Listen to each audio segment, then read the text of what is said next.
Yo, what's up? This is Seth in HD. I am going to give you guys a video tutorial on what I am running for a Stasis Titan build. So let's jump right on in. I'm running Stasis Titan, as I mentioned a minute ago. Talk about a couple of exotics before we jump right into this. I'm using the Verglass Curve because it fires the Hailstorm, which is the perk there. It gives you stasis arrows so that you can create stasis crystals, which for this particular build will in turn create for us not only orbs of power, but also a bit of an overshield as per some of our aspects and fragments. For the exotic on the arms is what we're using, the Icefall Mantles. This basically replaces your barricade with an overshield, and you gain bonus stasis weapon damage, so this is really handy. Being in season 23, I'm using the Callus mini tool on this. I did craft this. It's got Grave Robber and Incandescent on it, which is really awesome. But I'm using this specifically for some of the perks that we have here in our Queen's Foil sensor. I'll give you guys a shot of what this looks like right here. Because we're using stasis, you really want to make sure that the two biggest things you have right here are Pillar of Ice and the Hailstorm artifact perk. These are crucial to this build in a lot of ways. This right here, defeating a frozen target, spawns a stasis crystal, which is really helpful because the more stasis crystals that you have, the more orbs of power. The more orbs of power, not only do you get healing off those, you get ability regen, and of course your super. Then you're also going to have your Hail of the Storm, which shattering a frozen target and stasis crystals deals increased damage. So this is really helpful. I mentioned a minute ago we're using the Midas mini tool. For this, I have on here Kindling Trigger because we want to be able to gain Radiant.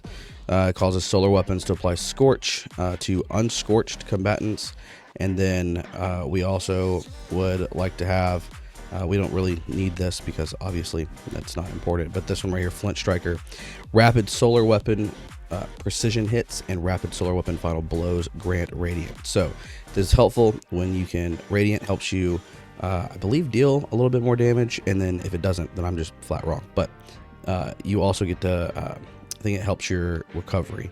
And then Radiant causes solar weapons to apply Scorch. So you're applying that Scorch to other targets, and that's helping them burn, causing them to have more damage taken and things like that. So that's what we're really running here. Your biggest things you want to have on: Kindling Trigger, Flint Striker, Pillar of Ice, and Hail of the Storm. The rest of them you can kind of mess with, you know, whatever you want. If you're using a strand type weapon, these are helpful for strand, the unraveling orbs, as well as the horde shuttle. This whenever you pick up an orb of power, grants unraveling rounds to any of your strands weapons, so this is helpful in some regard there. Jumping right in here to the Behemoth Titan subclass, only one super is the Glacial Quake, which is, I mean, outstanding on the Titan. I love it so much. We have Rally Barricade, Strafe Lift, Shiver Strike, and Glacial Grenade. I prefer the Rally Barricade just simply because of the quicker cooldown, plus I enjoy the ability you get whenever you're trying to reload your weapons. It's much faster, so I appreciate that. I like the Strafe Lift better than the other jumps, but you can use whatever you want here. Same thing for the Barricade. It doesn't really matter using the Icefall Mantles. You're going to end up consuming the Barricade anyway, but I do like the quicker cooldown on this one. Shiver Strike is the melee option for us here. This is going to knock targets back and damage them, which is really helpful, but we're going to be using this to shatter those stasis crystals. And Glacial Grenade because it creates a giant ice wall, which is incredible. So not only does it in some way serve as a barricade for you in the event that you need to throw something down because your barricade is being consumed, you can use this as a barricade, but you're also going to be shattering this as well with your melee. For the aspects I'm running is Tectonic Harvest. Shattering a stasis crystal creates a stasis shard, and these shards grant melee energy whenever you're picked up by you or by your allies, so this is really helpful. We also have Diamond Lance, which, you know, creates a ice lance on the ground, which is awesome. You can use the other artifact in this one, which is the Hail of the Storm. If you want to, you can slide into freeze those stasis crystals, which is just fine. This would actually be really good as well on this build, so you can absolutely throw this one on there. I have fun with the Diamond Lance personally, so that's the one that I am going with. And you know, when it comes down to it, the game is about having fun, so do what gives you the most fun. just obvious. But you can do this. This will probably help create a little bit more damage as you slide in those, create those frozen targets. So you can absolutely use Howl of the Storm. I just prefer the Diamond Lance, especially being at range. I can freeze enemies at a range and shoot them with the bow, which is great. For the fragments, I'm using Whisper of Fissures. Increases the damage and size of the burst of the stasis crystal whenever you destroy a stasis crystal or defeat a frozen target. Whisper of Chains, while you are near frozen targets or a friendly stasis crystal, you take reduced damage from targets, which is really helpful. You also get a +10 recovery on this one, which helps. You are going to use Whisper of Conduction, so while you're nearby a stasis shard, it tracks to your location. It gives you a +10 resilience and +10 intellect. The resilience is really awesome there to help you get to those tier 10 stats. Whisper of Shards, shattering a stasis crystal temporarily boosts your grenade recharge rate. Shattering additional stasis crystals increases this duration of the benefit. So, like I said, you're going to be punching all the stasis crystals you can, shooting them, breaking them. However you shatter it, it's going to be important because you're going to get the exploding shatter from the artifact. So that's going to give you additional damage there, a larger shatter on that. But this is going to boost your grenade recharge rate, which is really awesome because you get to throw these out a lot. Finally, we're using Whisper of Rhyme. This is collecting a stasis shard, grants a small amount of overshield, which falls off after 10 seconds. Any additional ones that you collect over the will also refresh that timer. So this is really awesome on these. Now for the stats, of course, I'm running double hundreds here for resilience and for discipline. These are important. I would say number 1 is getting resilience to tier 10. Number 2 would be getting your discipline to tier 10. It's nice to have that 30% damage reduction on there as well. Plus, like I said, from the artifact, or not from the artifact, but from the aspects you're also getting whenever you're standing nearby a stasis shard, you get increased resilience for that damage reduction. I don't exactly know what the percentage is on that, but you do get the 30% here, which is really important for survivability. Okay. That's the build. We're going to jump into the mod section on here. I don't have everything perfected, which is just fine. So you don't have to either. I'm your average gamer, which is fine. But check this out. On the helmet, I'm using a recovery mod just for a little bit extra recovery on there. I'm using 2 of the heavy ammo finders. So the one that costs 3 energy and the one that costs 1 energy. So heavy ammo finder and heavy ammo scout. And then I'm using stasis siphon because I am using primarily my bow to get majority of my kills. I would like to have the orb of power spawn from rapidly killing those enemies. On the gauntlets, again, Icefall mantles. The benefit to this is they save your life in more ways than I can count because I'm bad at video games. So these mantles are awesome. When I pop the barricade, I do get that overshield, which is really nice. However, it does prohibit you from being able to have your overshield recharge while it is active, and then also you are slowed, or sorry, your barricade doesn't recharge and you're slowed, but being slowed means you also can't jump. So once that barricade falls off, then everything goes back to normal. You just can't do anything with it until it's fallen off. But on these mantles, I'm using a minor discipline mod, focusing strike, which grants class ability energy whenever you cause damage with your powered melee. Impact induction, causing damage with a powered melee attack reduces your grenade cooldown. And heavy-handed, which your powered melee final blows create orbs of power. Like I said, we're going to be punching a lot, and so you want to be able to creating those orbs of power to get your super back fast, which is awesome. So that's what I'm using on the gauntlets. On the chest piece, this varies depending on what activity you're doing. I do keep on concussive dampener, and then I replace these 2 with whatever it is that I'm going into, so you can free to use whatever you want on those. I am putting on a heavy discipline mod here to give me the +10 on the discipline. On the boots, it's only 4 out of 9, which is great. So if you don't have these powered up, don't worry about it. But I'm using a minor discipline mod. Ultimately, there's just no reason for me to put on a larger one because you don't get anything above that, you know, tier 10 there. So I'm putting on the minor one just because it doesn't make that much difference already being at tier 10 and still being at 104. I'm using recuperation. So anytime you pick up an orb of power, it's going to replenish your health. And then I'm using 2 innervation mods to give me that additional grenade cooldown every time I pick up orbs, which we are creating a lot of through melee, through our stasis weapon, through those ice shards as well. Those are also going to help refund that ability energy for you. And then on the Titan Mark, I am using a resilience mod to give me that plus 10 resilience to help me get over that, to get into tier 10. I'm using a healthy finisher, so in the event that you ever get into a pinch, you could finish an enemy, and that will give you an armor charge, but it also gives you health, so it'll heal you on those as well, which is really handy. Bomber reduces grenade cooldown whenever you're using your class ability, so that's helpful. Anything we can do to refund that ability energy there.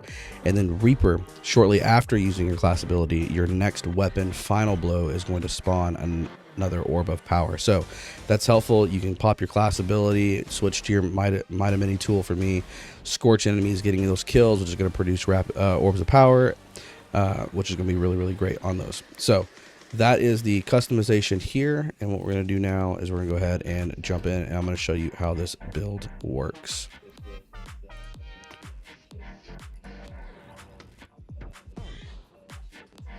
See here we have outgoing damage is Stasis and Arc, which is going to be nice, but they are coming in with Arc damage. So we can jump back into our chest mods here and put on an Arc resistance. All right, looks like we are flying in. So one thing I will mention, I am running Guardian game stuff right now just because I'd like to continue work on those things. However, you can absolutely take this build into harder content because it will hold its own very, very well. I've taken this thing into raids, I've taken this into Grandmasters, and it just works so well. I'm doing this ultimately to showcase to you how to play the build, and then you can take it into whatever activity you want to. So we'll start here getting a couple kills to kind of beef up the Hailstorm perk, and then once we blast it, we start killing. Also, the other thing that I noticed the other day playing this build is whenever you get a Stasis kill with the bow, you will get the Hailstorm perk just simply from killing enemies with the bow, as long as they're frozen targets. So for example, if I shatter this right here and then kill them, I will get the additional, I will still be able to get the Hailstorm perk simply because I killed them with the Stasis crystals I used from the bow. So there's another example of this. So see how I got 3 again? So I can just keep using this over and over every time I get those kills. So I'm gonna blast that. Froze him, killed him, and that gives me another Hailstorm charge.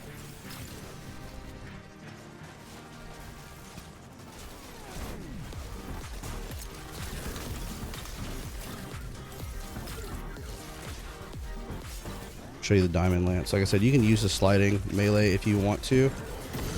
I just prefer not to. It does consume your melee charge, which you are getting it back decently fast. However, I find that this one is just better for mobility. Plus, it's another way that I can freeze these targets and blow them up.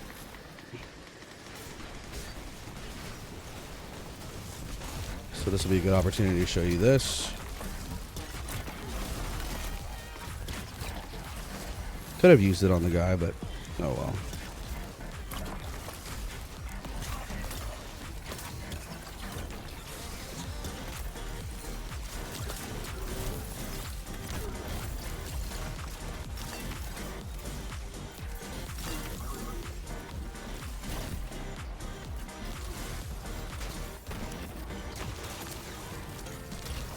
Get that extra damage. And now, because I don't really need to heal, but I do know that it's going to help create a little bit of additional damage here, I will pop this to give me some additional stasis damage.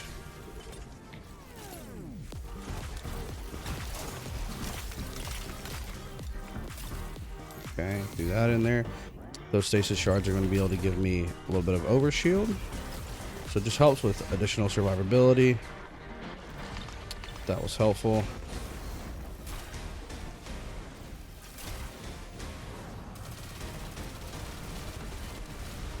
Blast that. Diamond lance. Freeze.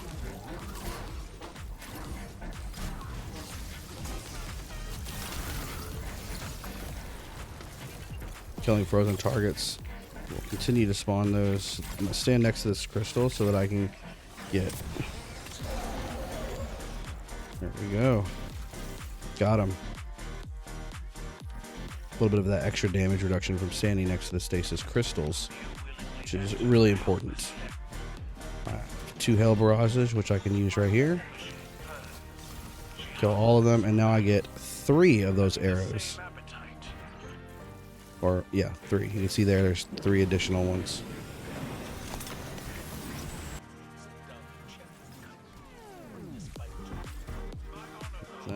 I am doing this on my own, so this will kind of showcase a little bit of this build.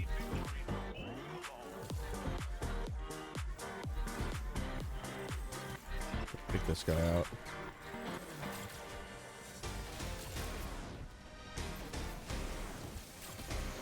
Got him there.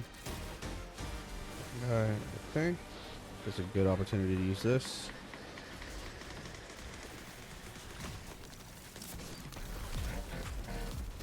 Get some solar.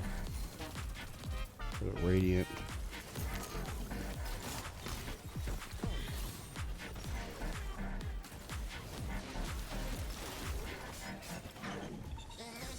We're standing next to your stasis crystal does give you increased duration on, or increased resilience.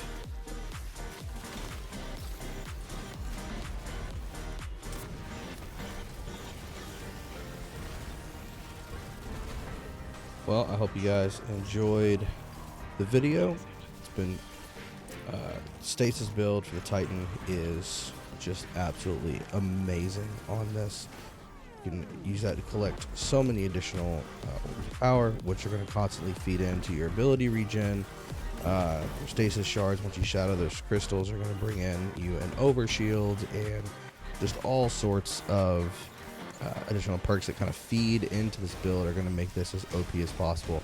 I've taken this thing into raids, to grandmasters, to other nightfalls as well, and this holds up really, really well. It definitely holds its own weight. Of course, once you get into the harder content, it's always nicer to have teams with you as opposed to soloing them, but it still can be done. So when you play slow and steady, it always wins the race that way. So I appreciate you guys watching. I hope to see you guys in the next one.